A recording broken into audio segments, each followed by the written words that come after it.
राधे राधे आदरणीय महाराज जी, आपके चरणों में कोटि कोटि प्रणाम। महाराज जी, बिना किसी दोष अथवा अपराध के कोई मनुष्य यदि सार्वजनिक एवं व्यक्तिगत तौर पर जीवन में किसी का अपमान करता रहे तो अपमानित व्यक्ति को क्या आचरण करना चाहिए? यदि वो आध्यात्मिक है तो उसे सह लेना चाहिए और भगवान से प्रार्थना करना चाहिए कि उसकी बुद्धि शुद्ध हो। और अपने में आज ही सत्संग में था पूज्यपाद सिउड़िया बाबा के वचन में कि हमारा कोई प्रारब्ध पूर्व जो पाप में है, हमारे भगवान के द्वारा विधान किया गया है, शारीरिक दंड ना भोग करके मानसिक दंड से उसे निपटाया जा रहा है। जैसे हमें कोई गाली देता है या अपमानित करता है तो हमें मानसिक जलन होती है, मानसिक जलन से हमारे पाप का प्रायश्चित हो गया, जो हमें शारीरिक दंड नहीं भोगना पड़ा।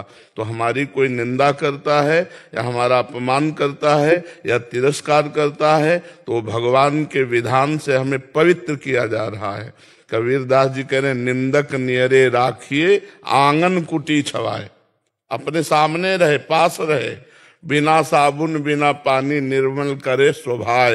वो हमारे मन के, हमारे तन के सारे पापों को नष्ट कर देता है।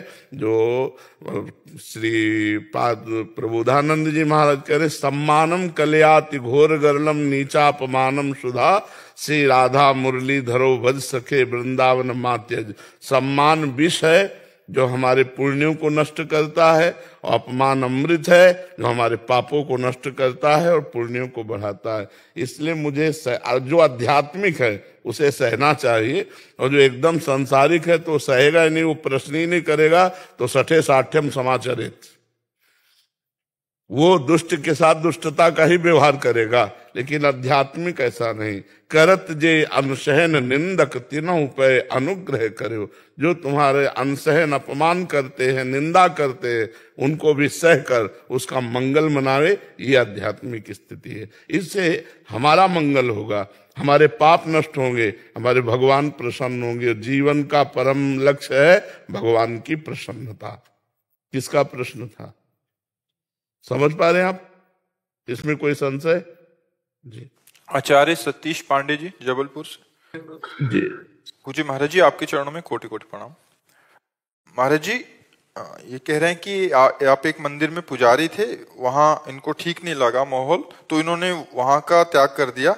और महाराज जी इनको जानना चाह रहे कि मुझे त्याग करने का दोष तो नहीं लगेगा? महाराज जी, मैंने अगर आपने इस भाव से त्यागा है कि हाँ विविध प्रकार के दोष हो सकते हैं, जैसे कोई भगवान के लिए अर्पित कर रहा हूं, उसका प्रयोग स्वयं कर रहे हैं प्रलोभनवश।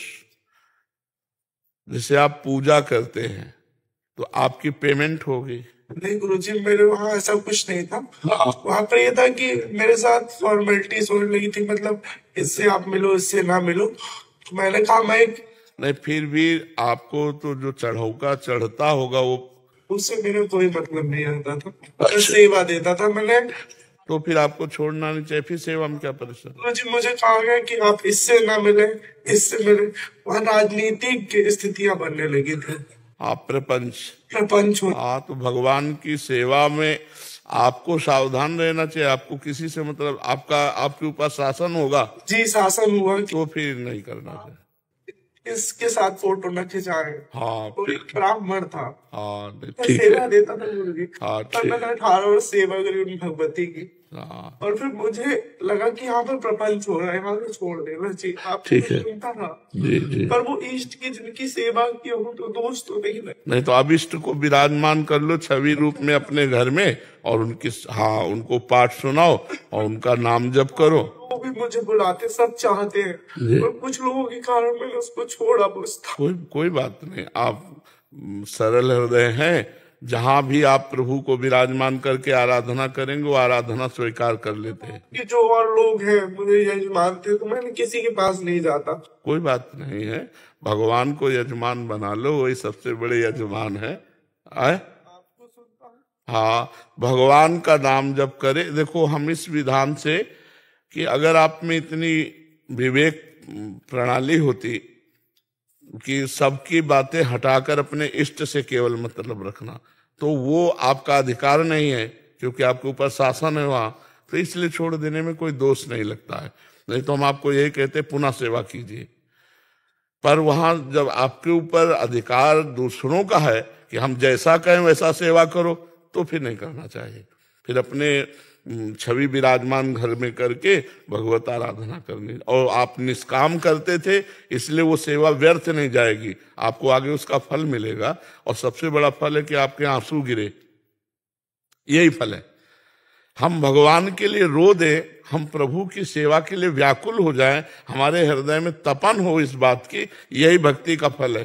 हाँ, वो भगवती के विग्रह को मैंने बाल्यकाल से सेवन। हाँ, कोई बात नहीं, अब भाव से सेवन करो, अपने घर में छवि विराजमान कर लो। वो अच्छी मानता हूँ, उनको मेरी लगाव अब उनसे लग गया है। हाँ ठीक है, भजन करो, भजन ही सार बात जी।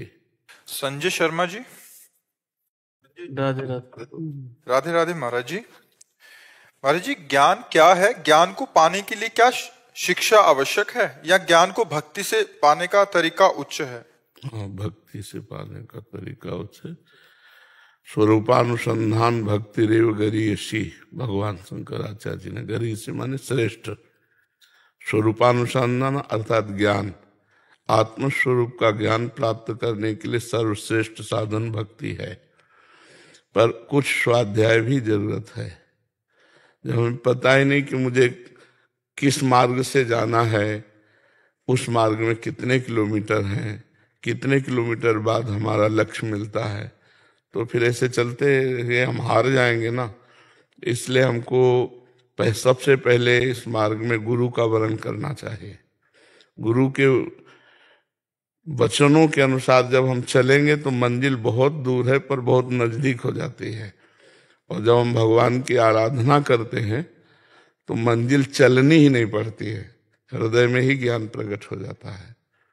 नहीं तो ज्ञान के पंथ कृपाण के धारा, परत खगेश लगे नहीं बारा।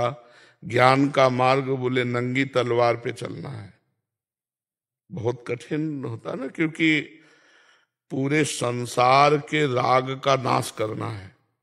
पूरे संसार को असत्य कह दिया ज्ञान ने, ब्रह्म सत्यम जगन मिथ्या। अब हम पूरे संसार में ही फंसे। तो मतलब हमारी जितनी आज तक जन्म जन्मांतर से संस्कार स्वभाववश आसक्तियां हैं, सब काटनी है। और सबसे मूल शरीर में आ जाती, जो सब छोड़ सकते हैं, लेकिन देह प्राण ते प्रिय कछु नाही।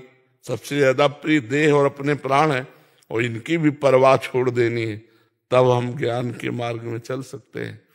तो इससे बहुत सरल और संपूर्ण ज्ञान प्राप्त कराने में समर्थ, भगवत प्राप्ति कराने में समर्थ भगवान की भक्ति है।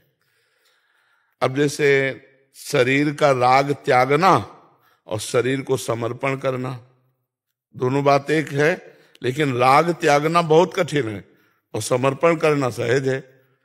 राग त्यागना कठिन है।